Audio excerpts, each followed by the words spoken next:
Ever wondered how your pint gets to your glass? Well, here's how we've been doing it at Banks's for the past 130 years.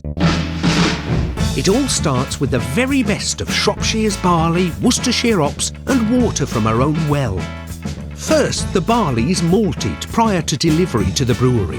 It's then ground by rollers to open the grain and produce grist. The grist contains starch which works with the yeast to help the beer ferment.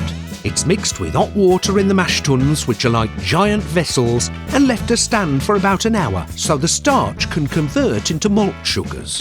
A hot liquor, as we call it, is sparged or sprayed through the bed of grist to rinse out all the sugars to produce something called wort. Hops are added and the wort is boiled to extract aroma and flavour from the hops.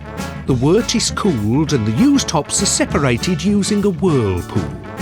After that we add yeast, which works with the malt sugars, and put it by to ferment in giant tanks that can hold 125 barrels of beer each. The fermentation is carefully controlled until the beer's the right strength, and then it's conditioned.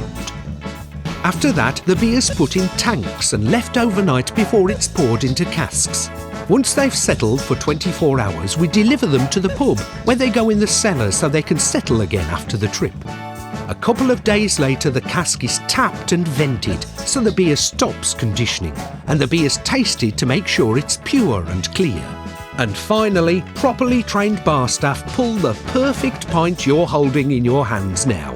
Cheers!